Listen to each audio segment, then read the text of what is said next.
evening. Welcome to Hastings Mystery Theater.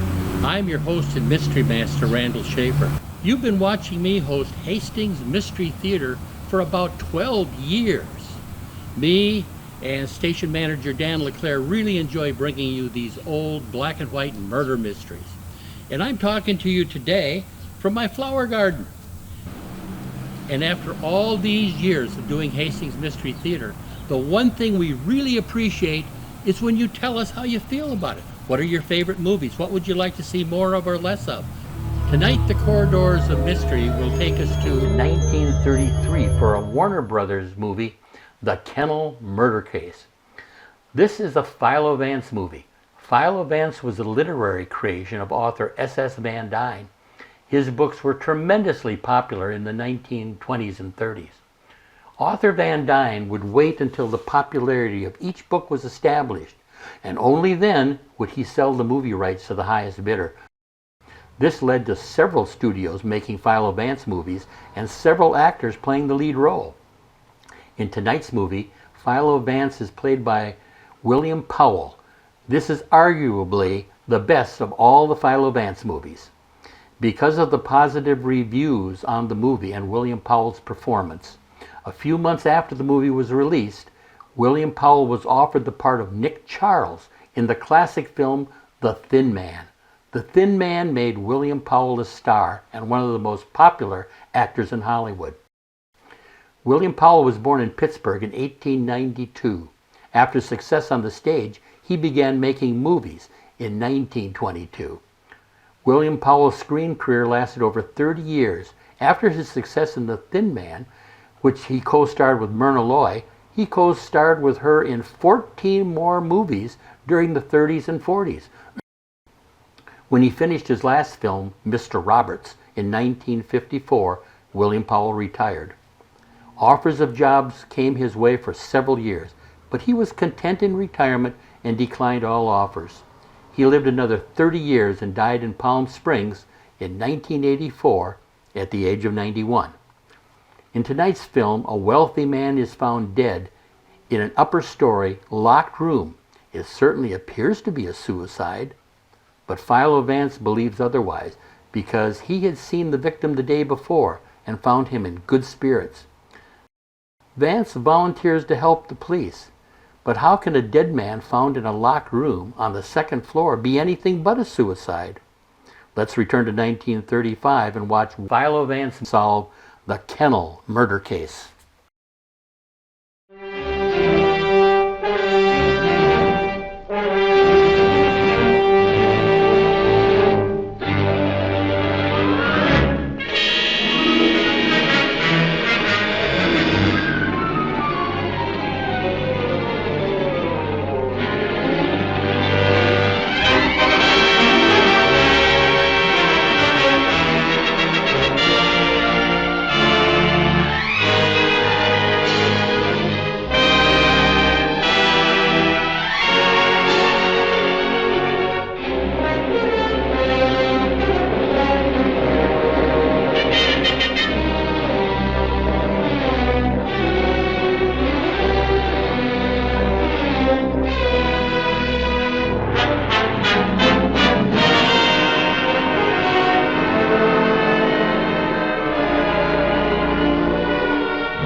Show we have ever held with nearly twice as many dogs benched as last year. Refreshments are being served at the marquee at the west end of the ground. Griffons ready in ring number 2. Next event, number 729. Tallies bred by exhibitors. Have your dogs ready. Quiet, please, during the judging. Attention, please. Judging in ring 1. Event number 728. Scottish Terriers, American bred dogs. Great Danes in ring number 2. Great Scots in ring number 1. This is number 292, Captain McTavish, shown by the owner, the well-known fancier, Mystery-Philo Vance, whose kennel comprises some of the finest campaigners in America. That's fine. Now smile, please. Cup to your right. That's great. Sorry, boys, but these are not trophies. Hold it, please. Hold it right there. Thank you. Thank you so much. Mind if we go now? I can stand one dog, but this bedlam is getting on my nerves. Don't be impatient, darling. We'll have plenty of time for dinner.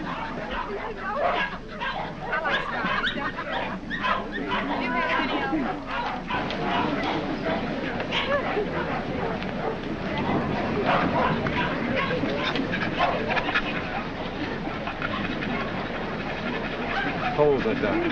2.5. So. Event number 728. The blue ribbon won by Gillespie of Heatherstone. Dundee Deviler is runner-up, and Midlothian gentleman receives the special. Better luck next time, Mr. Vance. Don't be downhearted, Captain. You're still champion with me. Maybe we'll have better luck in Italy, huh? Tough luck, Vance. I was hoping to have the pleasure of meeting you tomorrow.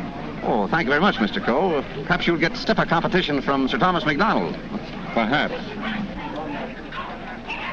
Want to borrow Misty Morn for a second? But, Miss Lake, you know Mr. Hart, you don't want anyone to bully his dog. Come along and protect him if you like.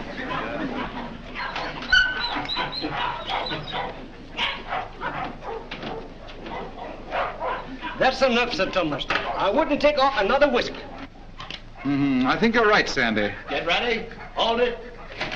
Thanks. There you are, Gilly, laddie.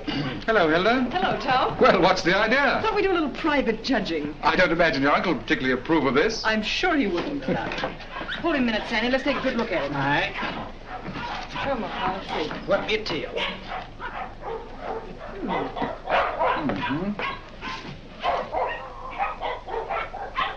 Well, what do you think? I think it's a pretty close thing. But I'm not worried. Hey, Sandy? I think you bet he's safe, sir. Here we are, sir. What the devil do you think you're doing, Hilda? Well, How do you do? How do you do, sir? I just wanted to prove that you're going to lose money to Tom when these two get into the ring tomorrow. And have you proved it to your satisfaction?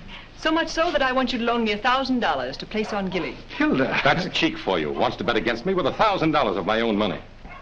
I wasn't asking you for your money. I merely want you to loan me some of mine. As long as I control the purse strings, you're not going to do any betting against me. You'll be grateful that I've saved a few thousands of your fortune someday. But don't raise your hopes too high, Hilda. Bring that dog out here. I shouldn't let him worry you, my dear. You knew how I hate him, Tom. Things he's done to me. I despise him. Darling. Now, let's see. Where did I put that? Ah, there it is. Unsolved murders. You know, I almost forgot it. I wouldn't have been able to sleep a wink tonight, wondering who murdered who and why. How any intelligent man can read that drivel is beyond me, Brisbane. What time does that Chicago train go? 5 o'clock. Well, it's 4:15. Oh, you've got plenty of time. Yes, I know, but I want to get out of here before Archie gets home. Good afternoon, sir. Afternoon. Is my brother at home? Yes, sir. He's upstairs. Tell him I want to see him. Yes, sir. Your taxi's waiting, sir. All right, there's the bag. Did you get those reservations? Yes, sir. And Mr. Archer told me to tell you he wants to see you, sir. Oh, he did, eh? You tell him I don't want to see him. Tell him I said so. In those words, sir? Exactly. Unless you can think of something stronger. Yes, sir. Of course, it's none of my business, Brisbane. But I wouldn't talk that way in front of Gamble. I don't trust him. I just couldn't resist it. I'd like to see the look on Archer's face when he tells him. I wouldn't. How the deuce can you stand it here? Why, there wouldn't be enough money in the world to compensate me for being Archer Coe's secretary. Oh, he's not as bad as all that. Say, you better be getting along. There's such a thing as carrying loyalty too far. Don't forget, I overheard a few of his choice remarks to you when you dared suggest that you were in love with Hilda and wanted to marry her. I'm afraid you're taking Archer a little too seriously, old man. Did you deliver my message? I thought it best to wait till you were safely away, sir. Do you mind dropping me off? I have an engagement with Hilda for dinner. Come ahead, come ahead. All aboard! Albany Express, Stanford, Bridgeport, New London, New Haven, Westerly, Providence, Boston.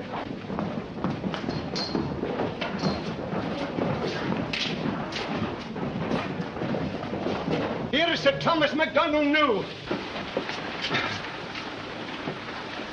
What's the matter, Sandy? Something terrible's happened, sir. Gilly's gone. What? And I cannot find him. They have taken him off the bench, sir. Well, he couldn't have got loose.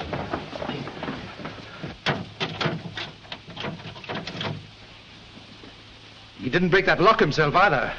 I haven't been away from that dog for 10 minutes all day, sir. I just went into the restaurant to get a wee sandwich, and when I come back, he was gone. Sir Thomas? Yes? I think we found him, sir. Where? Out in the alley, sir.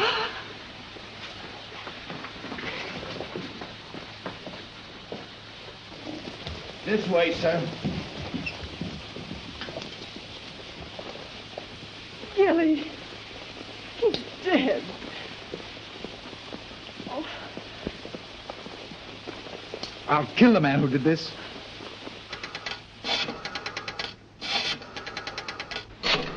Listen, Tom, you mustn't do anything until you're sure, please. I've got my own ideas. Oh, I know Uncle Archer's mean and cruel, but I can't believe he'd do a thing like this.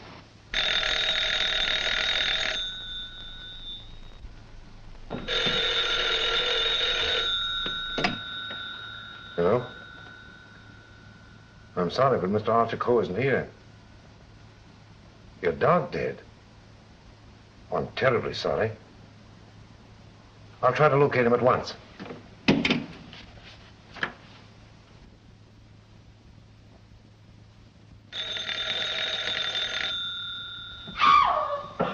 Go away from me, Hugh. Get out of here. Get out. I suspected it when I saw you together this afternoon. You're nothing but a two-timing... Get out of my apartment. Get out. From now on, it is your apartment. All yours. I'm getting out for good.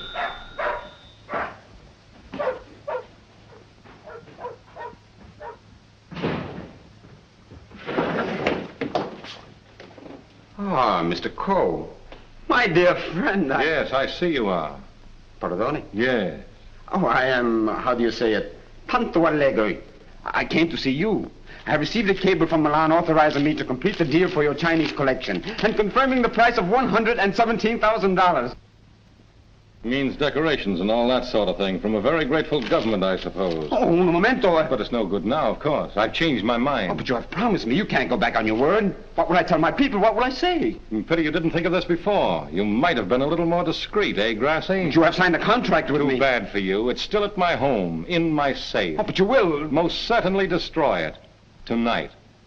I'll tell you what I'll do. I'll give you Miss Delafield. For nothing.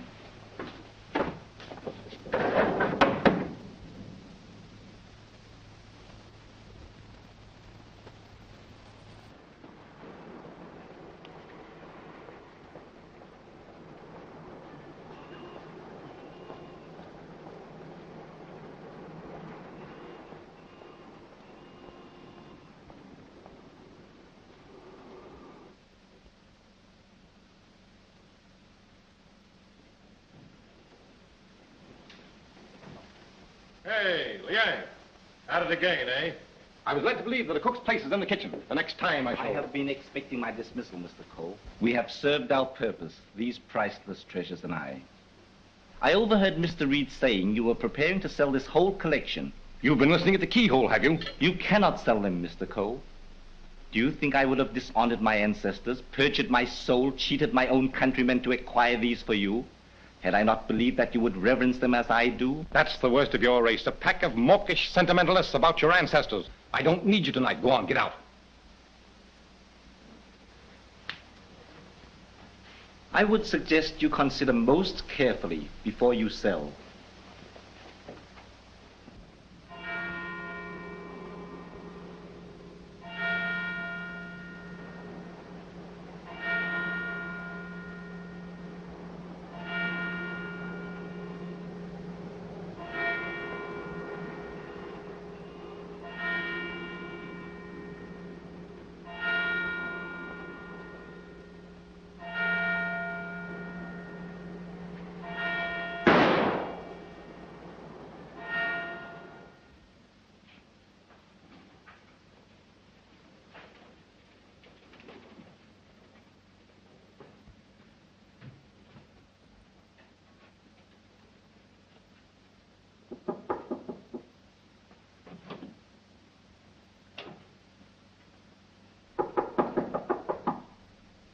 Cole.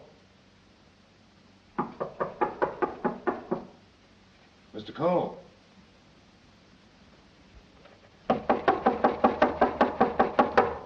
Breakfast, Mr. Cole.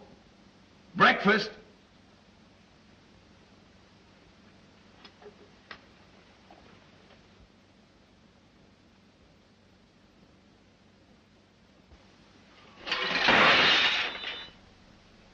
Mr. Reed! Mr. Reed! Mr. Reed! What is it, Gamble? Mr. Cole, Mr. Archer Cole has killed himself. Killed himself? When? How? He's sitting in there like, and the door's bolted. You're positive?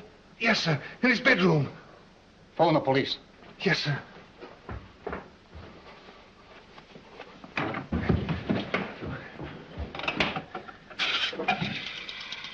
Hello? Give me police headquarters, quick.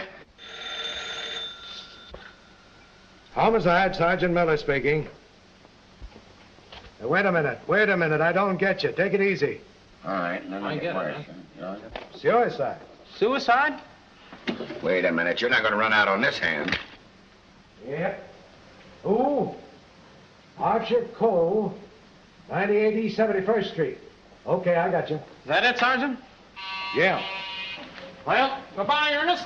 Sergeant, heed to you, Cub. Kick in with that 6 bits. Oh, relax, will you? Okay.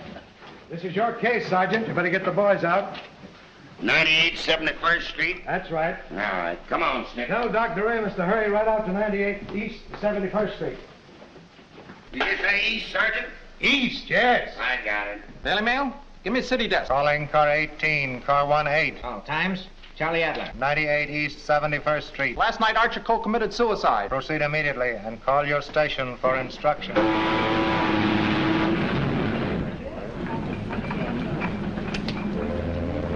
Higher and warmer with light to moderate winds from New York vicinity today and tomorrow. Yes. And now for the latest news flashes. Archer Cole, the well-known sportsman and collector, committed suicide last night at his home, 98 East 71st Street. His body was discovered by the butler at 8 this morning when he took up a breakfast tray. No reason has been advanced for this action as Mr. Cole was in excellent health and had no financial trouble. No news has been received from the crew of the yacht. Is the land phone still connected? Yes, sir. But it will be disconnected in about 2 minutes, sir. I see.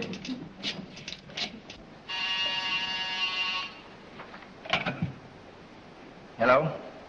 Hello, Markham. Hello, Vance. I thought you were on your way to Italy. I am.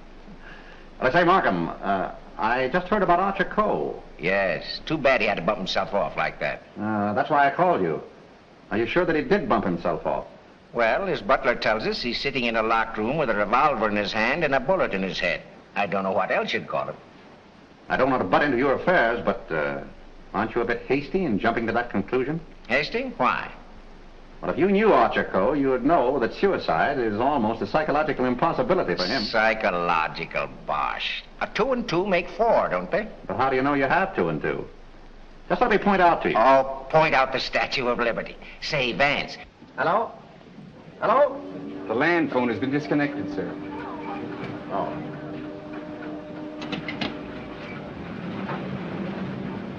Will you have my luggage brought up? Yes, sir. Steward. Just have them send it ashore. I've decided not to sail. Sir? Vance, you've been right about a lot of cases in the past, but I can't help smiling at you getting off that boat and giving up a swell trip all because of a hunch. As a matter of fact, Markham, it's more than a hunch. Huh? It just so happens that I talked with Archer Cole only yesterday. What? Where? The Long Island Kennel Club. You know, I can't conceive of a man on the verge of suicide being very deeply concerned over winning a championship at a dog show, can you? No. What do you mean? Simply this. As late as yesterday afternoon, Archer Cole was looking forward with the keenest anticipation to winning a blue ribbon from Sir Thomas MacDonald today.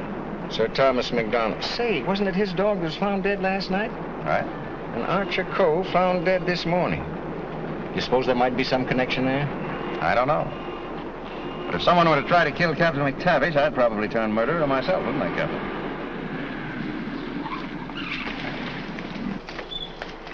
Hello, Mr. Markham. I got your message to hold everything up. What's the idea? Hello, Mr. Van. Good morning, Sergeant. Well, it's been a long time. Several years. I might have known it would be you, the world's champion troubleshooter. Come on, boys. Come inside. Well, Chief, this is another just open and shut case. Mr. Reed, the secretary. This is Gamble, the butler. Yes, sir. Mr. Markham, the district attorney. How do you do, sir? And, Mr. Vance. How do you do? How do you do? Everything just as it was? Well, they said they haven't touched anything. We thought it best to leave everything intact, sir. Good. Where's the room? Upstairs. This way, please.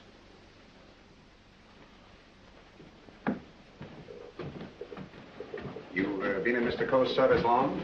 About 3 months, sir. And before that? Why, unfortunately, I was unemployed, sir. This is it, sir. Yep, he's there, all right. Just like I told the police on the phone. I tried the door, found it locked, looked through the keyhole, and there he was, dead.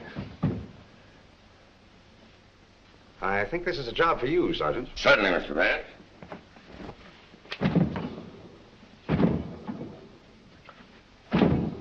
Well, Hennessy, what are you standing there for? Your health? This takes beef. All right.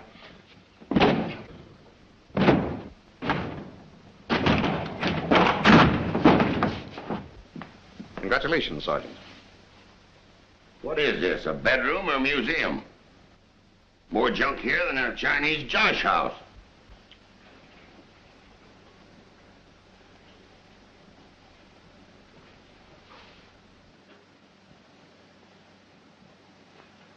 I trust I did the right thing, sir, by not breaking down the door. I realized I could be of no help to him. Oh, he's been quite dead for hours. Bumped himself off, that's plain enough. Certainly looks that way, Vance. I'm afraid your trip was spoiled for nothing. I think not, Markham. This may prove far more interesting than a trip to Europe.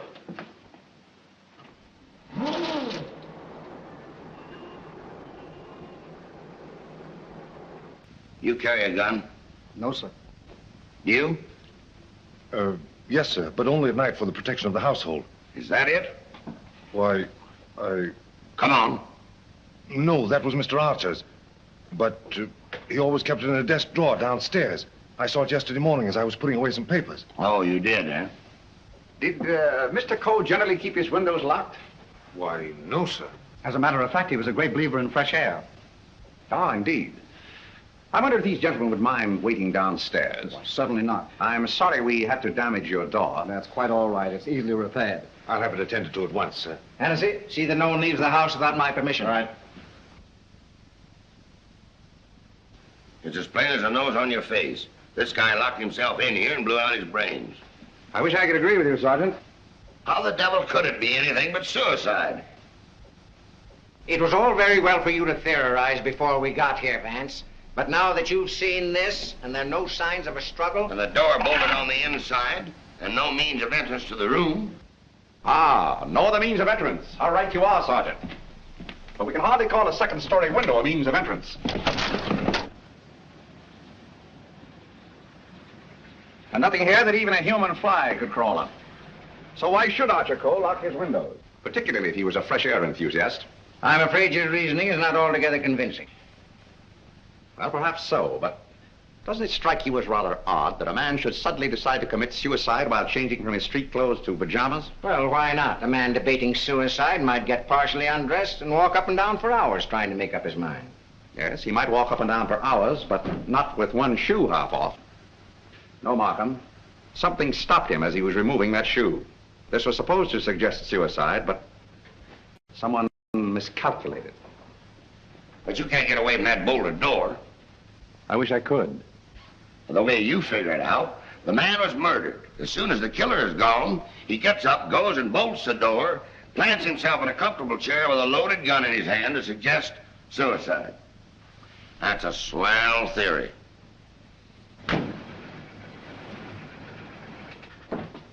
Hello, Gamble. What is this? What's happened? Something terrible has happened, Miss Lake. Hilda. What is it, Raymond? What is it?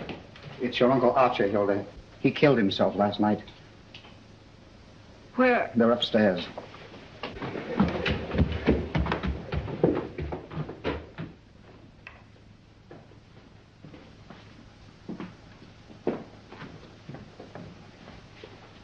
Hey, don't touch that body, miss.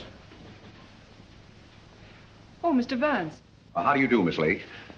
This is Mr. Markham, the district attorney. How do you do? Miss Lake is Coe's niece. I'm sorry, Miss Lake, but you mustn't touch anything until the medical examiner arrives. It's against regulation. Is it also against regulations to tell me what's happened? We arrived only a few moments ago. We found your uncle as you see him. It has every appearance of suicide. I doubt it. Do you know of anyone who would have reason to kill your uncle? Yes, I had for one. Why, Miss Lake? Because he stood in the way of everything I wanted. He made my life miserable because he held the purse strings. And because he was jealous of every man who came near me. I was afraid of him. Oh, the horrible nights I've spent in this house. Are we to accept your comments as a confession of murder, Miss Lake? Look here, Markham, that's ridiculous. Please, Raymond. I think I can handle this situation myself. When we found your uncle, Miss Lake, the door was bolted from the inside. Bolted inside? Oh. Maybe he did shoot himself. Can't you make up your mind? Do you know of anyone else who felt as you do about your uncle? Practically everyone he came in contact with. He was ruthless. He wanted his own way in everything. I imagine there are plenty of Chinese who will be glad to know that his collecting days are over. Ask our cook. I shall. Can you think of anyone else? Well, Uncle Brisbane shared my feelings toward him, I'm sure. Where is this Brisbane guy? Maybe he decided to do something about it. That's impossible. He's on his way to Chicago. He left on the 5 o'clock train yesterday afternoon. He'd be just about getting there by now. Well, you'd probably like to wire him, wouldn't you? Why, yes, of course. Is that all? For the present, yes.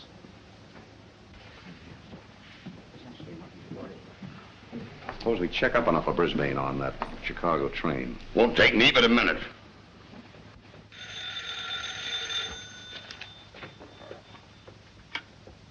Hello? Come on, Simpkin. Get your feet off the boss's desk and jump down to Grand Central.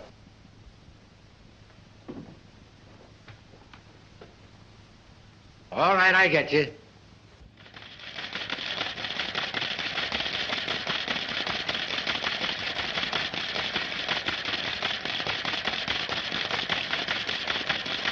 Yes, Mr. Heath. Langham Hotel, Chicago? Yes, sir. I'll rush the call. Hold the while, please. Oh, yes, Mr. Heath. We're expecting Mr. Brisbane Coe this morning. Oh, yes, he wired for a reservation last night. Thank you. Goodbye. Yeah. He took the 5 o'clock train, all right. Good. You know, there's a few things I'd like to find out about this girl, Hilda Lake. Why are you always trying to check up on me? I'm not trying to check up on you, Hilda. I want to help you. Well, you know how I feel about you. You know that I love you. But lately you seem to have changed. Every time I want to speak to you about marriage, you evade me. What's on your mind? Oh, nothing, nothing. Raymond, I never said I'd marry you. But I thought that now that I could take you away from here. You might as well know now as later. When all of this is cleared up, I'm going to marry Tom McDonald. Oh. Oh, try to understand, Raymond. I'm sorry. Oh, don't tell me. Come on, don't try to kid us. Quiet. Oh, suicide, my eye, with the DA himself and Vance on the job? Suicide, and that's that. Oh, come on, have a cigar. It's still suicide. Hey, wait a minute. Are you a reporter? No, I'm Sir Thomas McDonald. I'd like to talk to the officer in charge here. Oh, come on inside. Tom! Why didn't you stay away from here? And leave you to face this thing alone? But you promised me last night you wouldn't come here. Won't you go, please? I can bluff it through. I don't want the police asking you questions. I know all the answers. Oh, but please go for my sake. Let's forget about it, shall we? It's too late now. In any case, the police are guarding every entrance. Wait a moment. You can cross through that yard and get to your apartment. No one will see you. Take the first boat to England and I'll join you as soon as I can. Watch out for those newspaper men, Sir Thomas. They're even deadlier than the police. I had no intention of leaving. Ah, good. Oh, by the way, I was sorry to hear about the death of your dog last night. Oh, thanks. You didn't by any chance discuss it with Archer Coe, did you? No. If I had, I might have killed him. Well, did you? That's your problem. Right in here. I want to see. You mean you, Doctor? How about a statement Give me now? a chance. Oh, wait a minute. I'm a doctor, not a magician. Almost pulling funny. Go on now, scram. All right, now Wait a let's minute, wait a minute. Trying to get in here. Hello, Doc. Hello, Kelsey. Where have you been? Haven't seen you for a long time. Working hard. What kept you so long? Did you walk all the way? You always pick on me at mealtime. I was in the middle of cakes and sausage. What have you got? Just plain suicide. This guy locked himself in the room, bumped himself off. Suicide. Then why didn't you let me finish my breakfast? Hello, Doc. Hello, Markham. All you need is an order to remove the body. If you told me that over the phone, I would have sent my assistant. Mr. Markham told me to phone you personally. Don't crab at me about it. I'll give you the approximate hour of the death, if you want it. That's big-hearted of you, Doc. And the routine autopsy, we can do tomorrow, as it's just a case of suicide. Why do you jump to that conclusion, Doctor? I know a dead man when I see one. Besides, the door was bolted. I know, the door was bolted from the inside. But what about the body? Hadn't you better have a look at it? I was going to. I'm a doctor, not a detective. This man is dead with a bullet hole in his right temple. He's holding a gun in his right hand. Just the kind of wound that might have been self-inflicted. The position is natural, and the door was locked on the inside. Well, let me see. That's strange. Did you find something to disturb you, Doctor? Plenty. There's blood in his mouth. And he's got a skull fracture from some club-like instrument. Now, what about the bullet wound in his temple? There's no blood there. That's so. Gentlemen, when that bullet entered this man's head, he had been dead for hours. Can you place the time of his death? I'd say from 8 to 12 hours ago. Would you say that the revolver was placed in his hand before rigor mortis set in? Yes. Did he die from the effects of the blow on the head? No. Probably rendered him unconscious for a while, but that wouldn't have killed him. Not powerful enough. The blow didn't kill him, the bullet didn't kill him, and yet he's dead. Suppose we try to find out just what did kill him. Glad you thought of that, Mr. Vance. It's not a bad idea. Perhaps I'd better take another look. All right, boy. Let's pick up these clues before they get mussed up here. Hey, just a minute, Doc, please.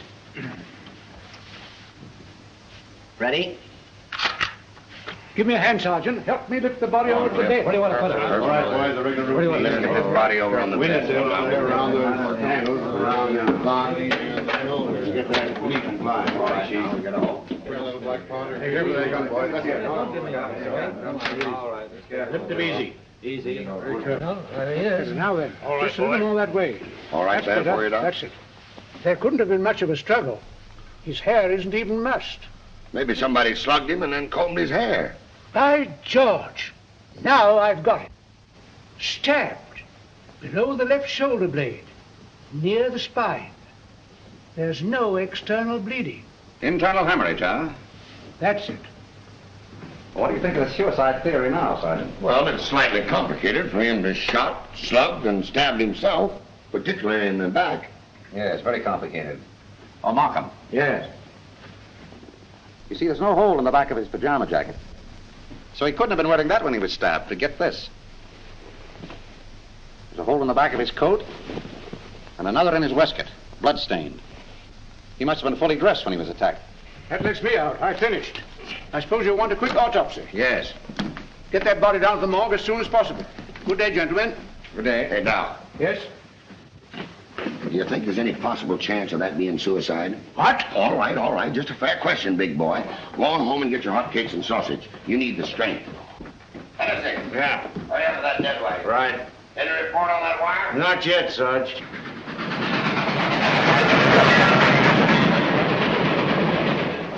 Send a wire to this guy Markham, 98 East 71st Street, New York City, and tell him, Brisbane Co. not aboard this train. Wallace, conductor, train number 7. Sit down.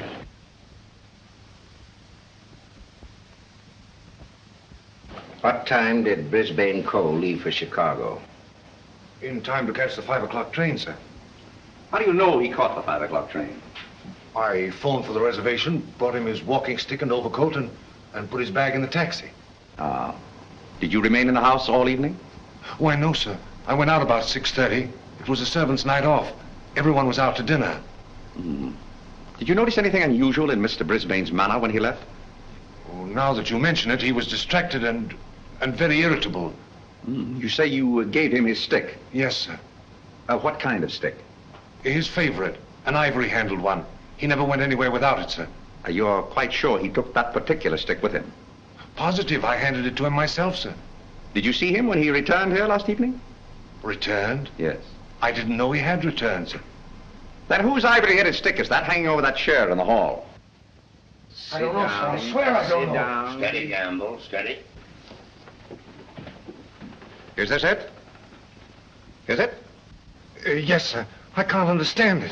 I suppose you saw nothing of his bag. Why, no, sir. Well, if he brought his cane back here, what did he do with his bag? Ah, very good, Sergeant. That's just the point. He undoubtedly left it somewhere. But where? I should think the most logical place would be the check room at the Grand Central Station. What kind of a bag was it? Just an ordinary pigskin bag, sir, with his initials BC on it. Is that it? Yeah, that looks like it. There's your police department receipt. What time was this check? 4:45. Thanks, pal. Okay. Well, here it is. Put it here. Did you examine the contents? No, I brought it right up here. I'll open it. Did you find out what time this was checked? Yeah. There you are. 4:45. You must have gone direct from the house to the station. Did the attendant remember who left this? No, he said there were so many of them, but most of the time he didn't even notice the people. Well, there's shaving kit, shirts, underwear, socks, collars, slippers. Nothing in there that a man wouldn't ordinarily take with him on a short trip. Except this, perhaps. Unsolved Murders. That's a swell book to take to Chicago. That's rather odd, isn't it? Yes, more than that. Gentlemen, the mist is beginning to rise. I think I know at least a part of what happened here last night. How about this?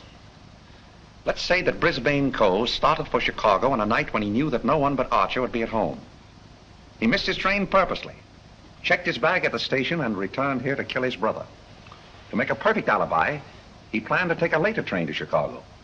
But something stopped him. And something stopped Archer Cole before he could remove his shoes last night. You see what I mean? Those shoes of Archer's, that bag of Brisbane's, his stick hanging there in the hall, it shouldn't have been there. Say, just a minute. Oh, Gamble. Where did Mr. Brisbane usually put his hat and overcoat when he came in? He always hung them in the closet, sir. Which closet? This one.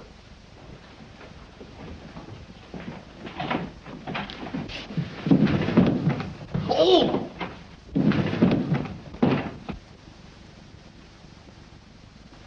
Mr. Brisbane. Well, Mr. Vance, where are we now? I should say somewhere in the middle of the Gobi Desert.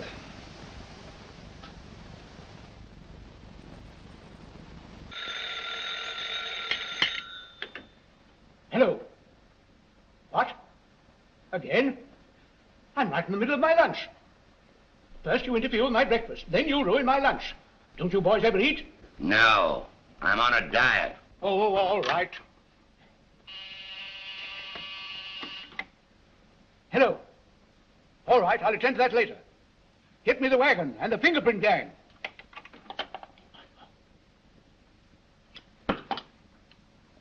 Just a minute, fellas. One side, please. Just one, please. Ready? That's all. All right, go ahead. Here. He's been dead for hours. And me thinking all the time he was playing possum. Well, there are too many people in the world anyway. Mr. Vance, this is just ordinary junk. I'm afraid so. And I'd rather hope for something important. Which one of the two victims died first, Doctor? Archer Coe, I think. This one a little later. And the weapon? The same, sharp and narrow. Second, tag and list these. I think I better fingerprint everything inside and outside here. Right, Captain. Hennessy. Yes. Look for a sharp, narrow weapon. Right. Found something? Why, it looks like fishing tackle. It's tackle, all right, but not fishing. Markham, we're dealing with a shrewd brain. The technique of this crime was very cleverly worked out. but something went wrong. Sergeant, here's your order for the removal of the body. Thanks, Doc. So long. I want food. Well, nobody's stopping you. And if you've got any more corpses, bring them out now, will you? I can't be running up and down here all day. What do you mean running up and down all day with that swell car the city gave you? Oh. Nothing upsets the doctor.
Hi, Captain. Going in to take charge? Well, if you hurry up and solve this case, maybe I can go home. Come on.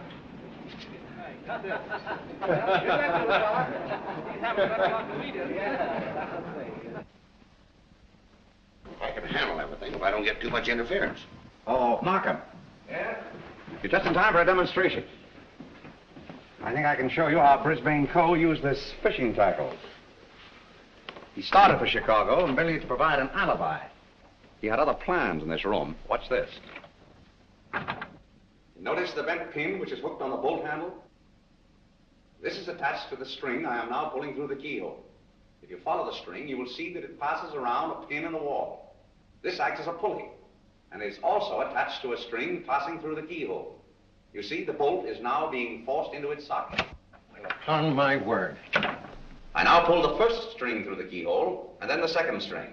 And with it comes the pin, leaving no evidence. Now let me in. It worked? Yes, it worked. Well, that explains that then. Very clever. It could have been done that way, but if Brisbane killed Archer Cole, who killed Brisbane and hung him in the closet? Why did he do it?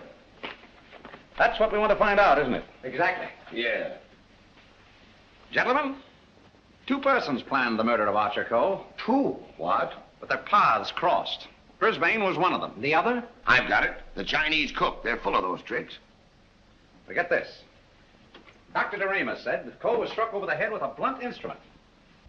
This poker would answer that description, wouldn't it? Yes, and that certainly looks like dried blood. It certainly does. But what about those short, coarse hairs? They don't look like Cole's. No. Well, Mr. Vance, why didn't you find that when you looked in there this morning? It wasn't in there this morning. Besides, it doesn't belong in this room. It belongs downstairs in the library.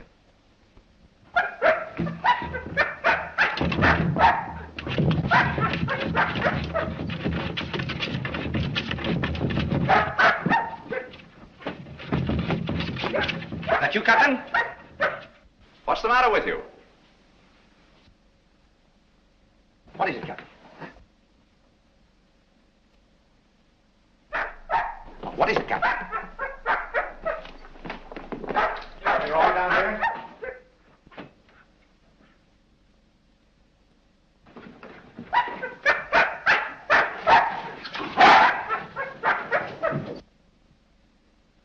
Oh, good boy, Captain. This dog's been struck a nasty blow. That explains the coarse hairs on the poker. Whose dog is this? I don't know. I mean, I've often seen it in the vacant lot, sir. Just tell the truth, Gamble. Yes. Why don't you? It belongs to the lady next door, sir. Hennessy, get that fellow to a vet's as fast as you can, will you? Yes, sir.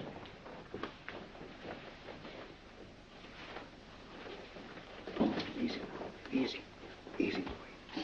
Easy. Now, Gamble, let's have the name of the lady next door. Doris Delafield. Yes, I'm Miss Delafield. Won't you sit down, gentlemen? Thank you. I'm sorry I didn't win you a trophy at the dog show. You're quite a fancier, aren't you? Yes, somewhat. I'm interested in one of your dogs, the Doberman. You mean Figaro? I wonder if I could have a look at him. I'm terribly sorry. You know, he slipped his leash last night and ran away. I've notified the police. My maid's been scouring the neighborhood trying to find him. Well, did she inquire at Mr. Coe's house next door? Well, I don't know. You and Mr. Coe have been good friends, haven't you? I know him. Why? Your dog was found in his house this morning, badly wounded. What? Have you any idea how he got there? No. Do you suppose he would follow someone into the house? Well, I hardly think...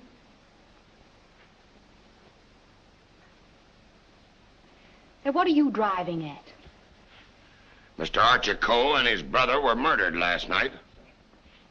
Murdered? I was afraid that...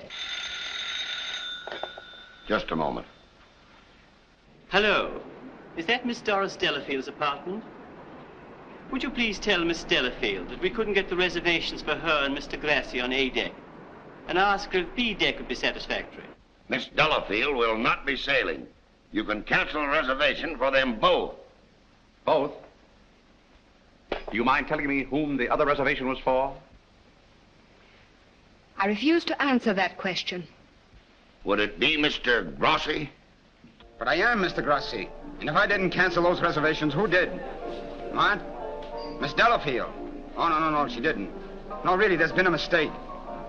As soon as I can find out about this, I'll call you back.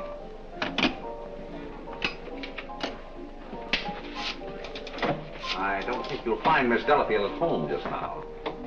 And as for the cancellation of your steamship reservations, we regret very much that it was necessary. Who are you? This is Mr. Markham, the district attorney. Oh, I'm honored, but I'm afraid I don't quite understand. It's about this. As a matter of fact, Mr. Coe didn't commit suicide. He was murdered. Murdered? Would you mind coming along with us? Just a little matter of comparing fingerprints. No, not in the least.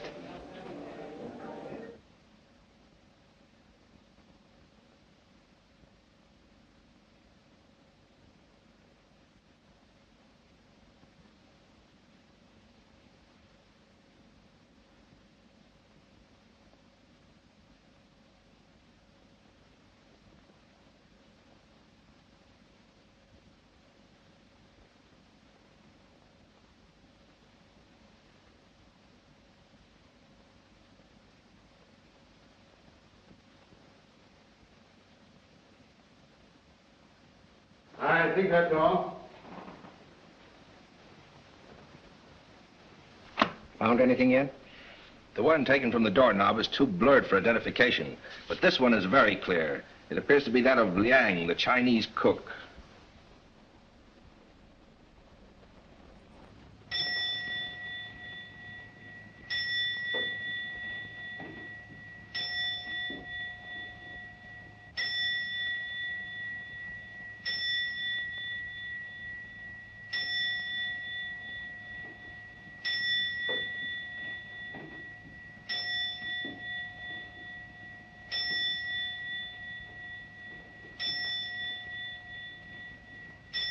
Any luck?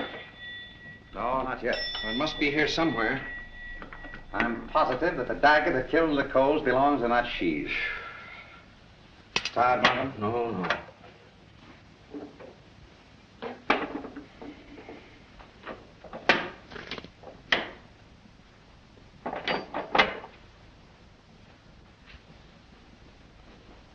Well.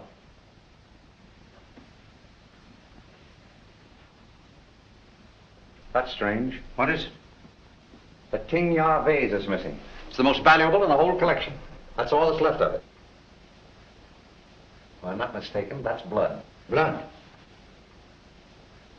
Markham, I'm coming more and more to the belief that Archer Coe was killed in this room.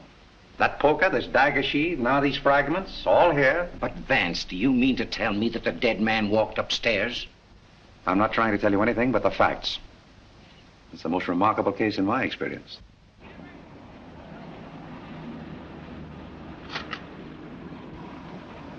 Find anything, Cap? Yes, sir. Plenty.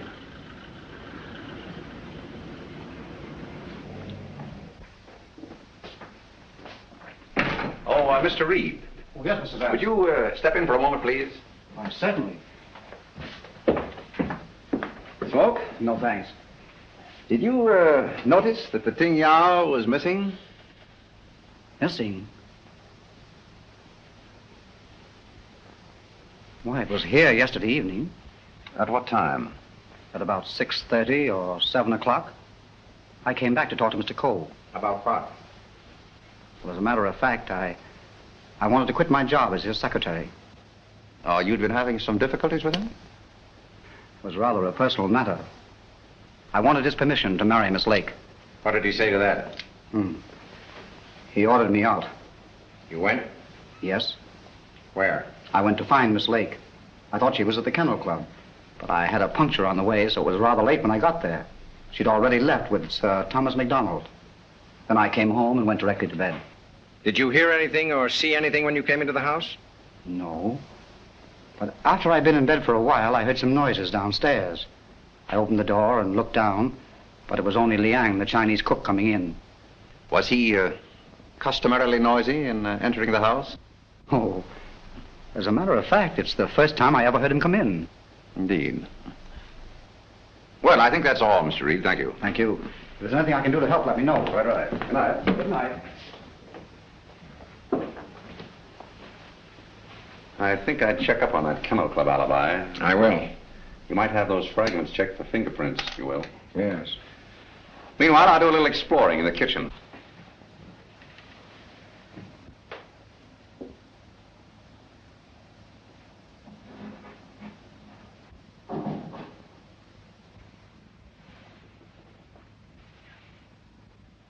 Why, Mr. Vance, I thought... Get Markham.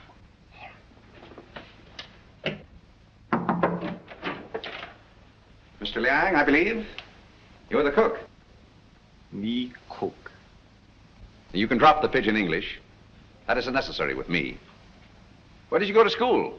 Columbia University. Ah, that's considerable education for a cook, isn't it? Mr. Coe employed me because I know a great deal about Chinese porcelain. Ah, I see. Ah, that's a very lovely piece of Ting Yao, isn't it? How did it get broken? I don't know, sir. I found the pieces in the wastebasket in the library. You want me, Vance? Oh, yes. See that, Markham? More blood spots on the inside. Apparently, the murderer dropped the dagger in here to hide it, but he dropped it too hard and the vase broke. When did you find these pieces? This morning. This morning? You're sure it wasn't last night, about 8 o'clock, let us say? No, sir. I did not get in until after midnight. I'm sure Mr. Reed or Mr. Gamble will tell you that. What time did you find the poker? The poker? Yes, the poker. The one you hid in the Chinese chest in Mr. Archer's room this afternoon. But I don't know what you mean. Oh, yes, you do. I was behind the door in that room when you hid it. Let me handle this, Mr. Vance. Are you going to talk? Or do I have to make you? Wait. I'll tell you the truth. Well, spit it out. When I returned to my room here about 8 o'clock last night... Ah, I thought so. I heard angry, muffled voices in the library. Then a dull sound as of someone falling. I stood at my door here and listened. Then I heard footsteps cross the kitchen and go out the back door. And then? I walked up the corridor, and everything was very quiet.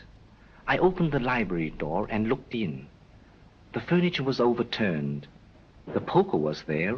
The desk was disarranged, and the valuable Ting vase was broken. I thought there must be something wrong, so I went upstairs and looked into Mr. Coe's bedroom. He was dead. Fearing that I might be suspected, I went back to the library and picked up the broken pieces of the vase, and together with the poker, I took them to my room. And knowing that you were alone in the house, you were afraid you might be suspected. So you hid the weapons and left. Yes, sir. You returned to the house about midnight and purposely made a lot of noise so as to establish your alibi. Is that right? Yes, sir.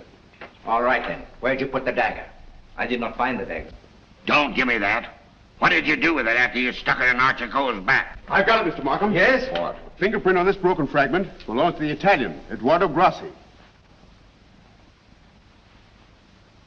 Well, Mr. Vance, looks like somebody else miscalculated. Yep, it fits. Oh, that doesn't prove anything. What about this?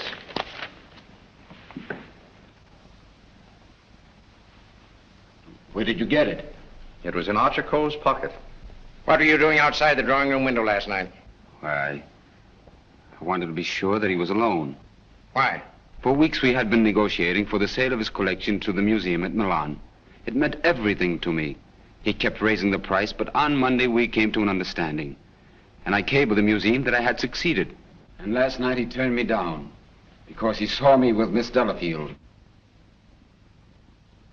Let me explain. Archer was extremely jealous of me.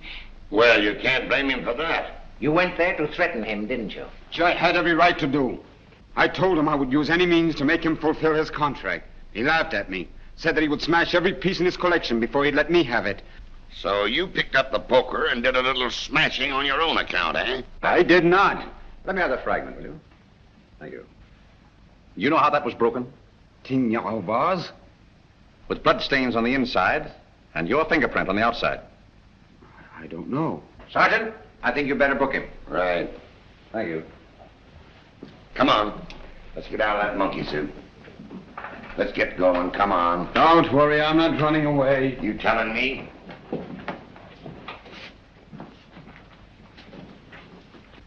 I suspected the Italian all along. Exactly. But why should Grassi also stab Brisbane? And what about the Doberman? You see, Markham, we have nearly all the pieces of the puzzle, but none of them seems to fit. Here we are. This isn't it. This is the basement. I know. Come on.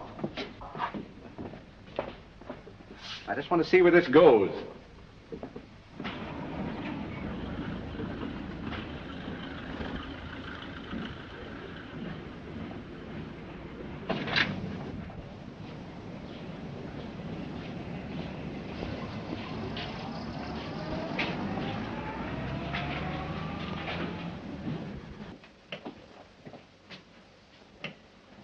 Good evening, sir.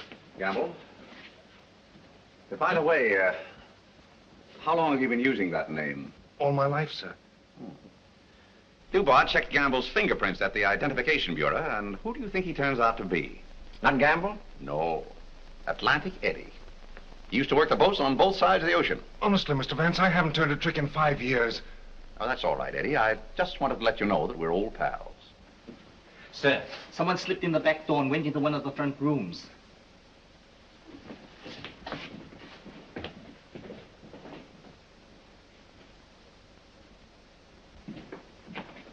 Well, Miss Delafield, Don't be surprised, gentlemen. I'm used to coming in here like this.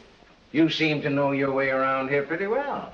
As the district attorney, you're responsible for this case, aren't you? That's right. Well, I'm tired of detectives. I'm tired of being spied on.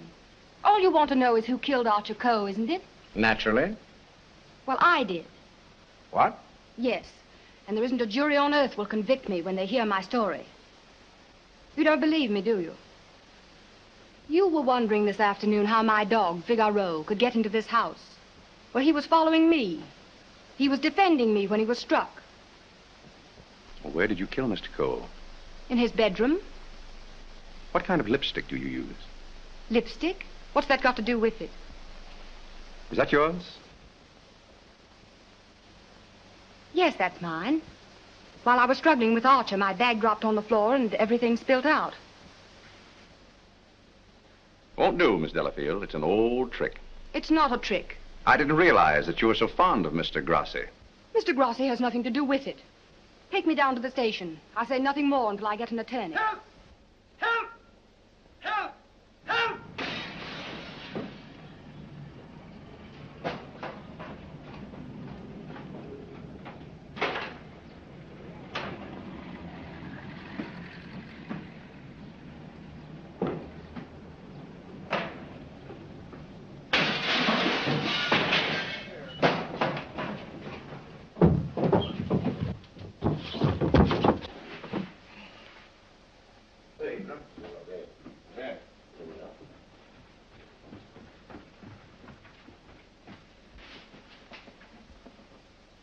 This guy's been stabbed, Hennessy.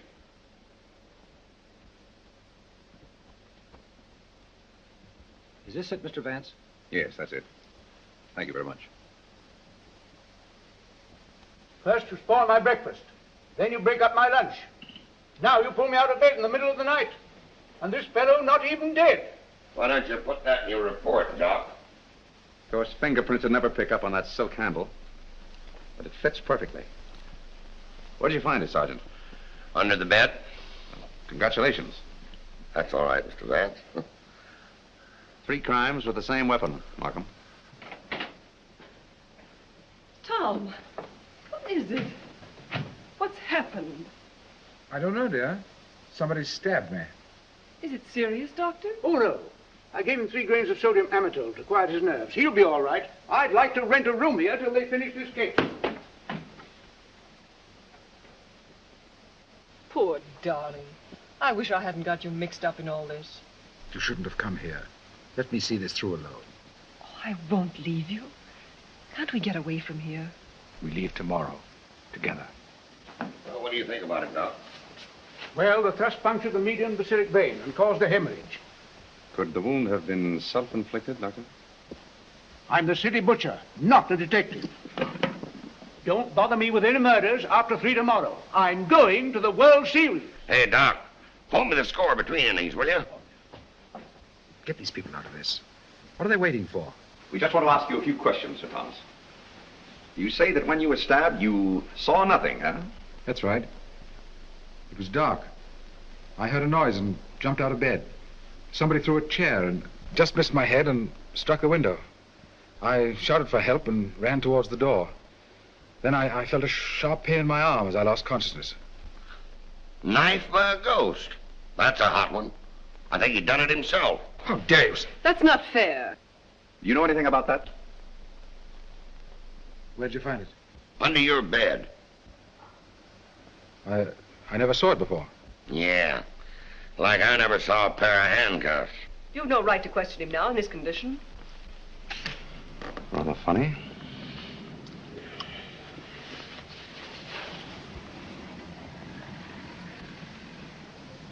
You see what I see in Archer Coe's room?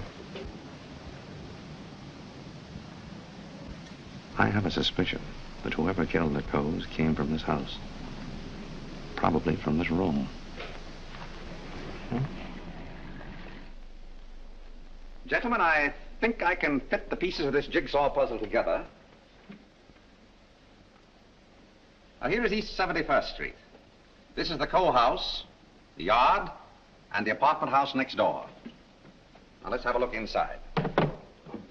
This is a McDonald's apartment. Directly opposite is the window of Archer Coe's bedroom. Underneath McDonald's apartment is the cozy little nest of Miss Delafield and her temporary guest, Mr. Grassi. This is the elevator, and here are the stairs that lead directly to the back entrance. From there, it's easy to reach the back entrance to the Coe house across the yard. Now, that's the front hall, and here's the library. On Wednesday evening, between 7:30 and 8 o'clock, Archer Coe was sitting alone in that room. Now remember, it was the servant's night off. The killer must have known this when he came in the back door. He was so intent upon what he was planning to do that he must have left the back door open, because from somewhere in that vacant lot came a dog, a Doberman Pinscher, belonging to Doris Delafield. He saw the back door standing open and went in. Meanwhile, the killer was moving along the hall toward the library, making absolutely sure that Archer Coe was alone. He knew exactly where he was going and exactly what he was going to do. He came so silently that it must have startled Archer Coe when he looked up and saw him carefully closing the doors. It is my conjecture, gentlemen, that a terrific argument took place. Archer Coe must have struck him, and as he fell back, he picked up the poker as the first weapon that came into his hand. He struck Archer Coe on the head. Coe collapsed across the desk, his hands groping in the drawer of the desk for his gun. Then, in a blind rage of the moment, the killer saw a Chinese dagger. He seized it and stabbed Archer Coe in the back. Coe probably fell to the floor. Meantime, our Doberman Pinscher was coming closer and closer, probably attracted by the sound of the struggle in the library. As the killer opened the door to escape, he saw the Doberman Pinscher in the hall coming toward him. He again picked up the poker as the dog entered the room. True to the instinct of his breed, the dog sensed an enemy. He leaped. The killer struck, and the dog fell, badly wounded. Now he tried to hide the dagger in the Tingya vase. He dropped it too hard, and the porcelain broke into bits. He picked up the dagger again and went out the same way he came in. Meanwhile, Coe slowly regained consciousness and pulled himself to his feet. You remember, gentlemen, that Dr. Doremus said Coe died of an internal hemorrhage. And that is the key to the whole situation. Archer Coe, already a dying man, walked upstairs. And what is even more terrible, he did not know that he had been stabbed. He went to his room and, feeling a little faint probably, he removed his coat and vest and hung them in the closet where we found them. He put on his pajama top and went to the window and raised the shade. Can you imagine the killer's emotions when, from someplace in the apartment house across the vacant lot, he looked over and saw the man he thought he had killed standing there at the window? He knew then that he had to go back and complete his job to save himself. Feeling very faint by now, Archer Coe went from the window to the chair beside his desk, where he sat down. There, he started to remove his shoes. You remember just how we found him. In the very act of removing them, before he could get one of them entirely off, he died. I don't think he ever knew what killed him. Now we come to the most awful part of the tragedy. Brisbane Coe came back to the house with a cleverly worked out plan for killing his brother. He also knew that it was the servants' night out and that he would not be disturbed. He went down the hall to the library, and from the drawer of the desk, he took Archer Coe's own revolver and put it into his pocket. Then, turning out the light on the desk, he went out of the room. He hung his stick over the chair in the hall and tiptoed up the stairs and into Archer Coe's room. He saw his brother sitting in his easy chair, apparently asleep. I can see him tiptoe across the room. And from somewhere just across the desk, he took out the revolver and with careful aim, he pulled the trigger. Meantime, the killer, believing that he had only wounded Archer Coe, came back by the same route to finish his job. Then Brisbane closed the window and lowered the shade. And returning to the body, he carefully placed the gun in Archer's hand, as though it had been suicide. Then he went to the door, and with the two pieces of string, the pins and the darning needle, he was able to bolt the door on the inside, just as I showed you. A very clever device, gentlemen, which he had discovered in the book of Unsolved Murders, which we found in his suitcase. Then, gentlemen, Brisbane went on down the stairs, little knowing what awaited him there. The killer mistook Brisbane for Archer Coe and drove the dagger into Brisbane's back. Then, to hide the body, he dragged it into the closet. I doubt if he even discovered his mistake until the next day. That's great. But who did all that? Well, you can search me. I'm going screwy. You can include me in that, Sergeant. Haven't you got any ideas at all, Vance? Markham, it's a maze of conflicting clues. Any one of 7 people might have done it. But we couldn't convict 7 people, Mr. Vance. You couldn't convict 1 with the evidence you've got. Gentlemen, I'm afraid we're completely stopped. Licked. Well, I hate to admit it, but it looks that way. Vance, in all the years we've worked together, I never heard you say that before. I know. I'm sorry, Markham. Well, what are we going to do about it? I don't know. Are you sure you checked up on all the alibis? Every one of them. And you've gone over the fingerprint situation with your boy? Yes, sir. Well, we've slipped up somewhere, Sergeant. But there must be something that we can get our teeth into. Markham, I suggest that you dismiss this case. What? Dismiss it? Yes, turn all the suspects loose. I can just see all the newspapers in this town screaming for a new district attorney.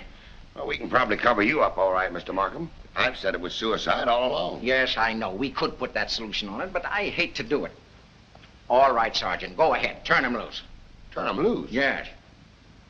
Well, Mr. Vance, this is once we're both stuck.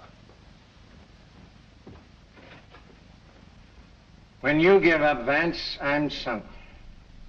Oh, I haven't given up. I have another idea. What? If it works, I'll have your killer for you in half an hour. I'm going to arrange a little meeting with him now. What? But you let me dismiss all the suspects. Yeah, that's just what I wanted you to do.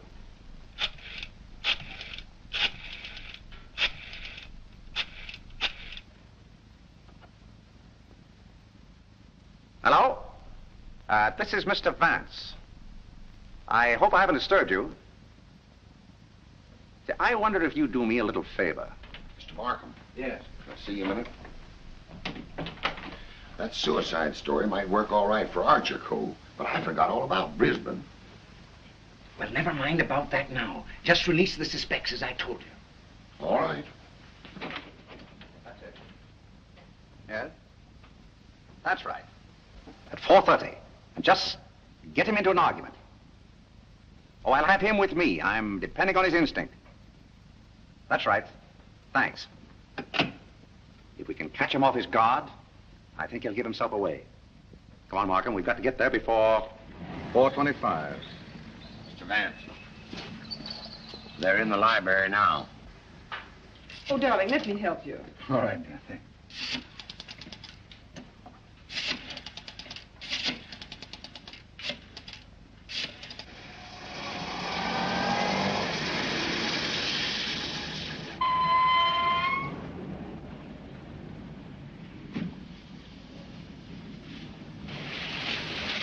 Well, that's the first time we've used bloodhounds in police work since I wore high-button shoes.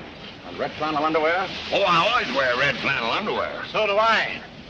I want your bridal suite on the Coronia. They're sailing at midnight. That's right. Thank you. Sailing at midnight. Lady MacDonald. Is it the title that dazzles you so much? Or is it the fortune she'll inherit that makes her so attractive, Sir Thomas? Raymond, are you crazy? It isn't the first time a fortune has bought a title. It so happens I'm not in need of a fortune. Possibly you are. Raymond, you've no right to interfere this way. No right? Well, I'll take that right. You think you're both sailing at midnight? Well, it won't work. You're going all right, Sir Thomas, but you're going alone. Really? Yes, and you're going now, or else...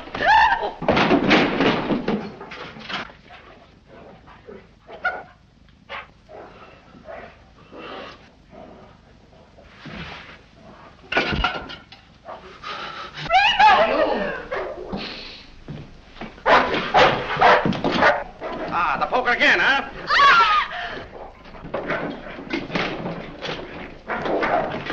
Take him off! Take him off! No!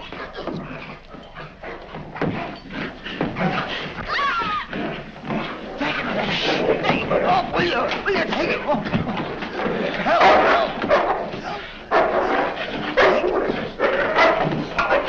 Here, hold him. Why did you kill Archer Cole? Why did you kill him? I didn't mean to kill him. But you did, eh? I tell you, I didn't mean to kill him. He struck me when I told him I wanted to marry Hilda. And I lost my head. I hit him with a poker. I don't remember anything after that. What about Brisbane? It was a terrible mistake. And MacDonald? I still would kill him if I could. There's your man, Sergeant. You made a fatal mistake, Reed, when you reached for that poker. Somebody swiped my bracelets. You dropped them in the pantry. Oh. All right, Hennessy. Leave down booking. I want to thank you very much for your cooperation. Not at all. It was Sir Thomas I telephoned from your office, Markham. He very cleverly helped us stage this little scene. We have to thank the dog for the rest. Well, we did it again, Mr. Vance. Congratulations, Sergeant. Thank you. I'll certainly mention you in my story to the papers. Thank you. Oh, that's all right, Mr. Vance.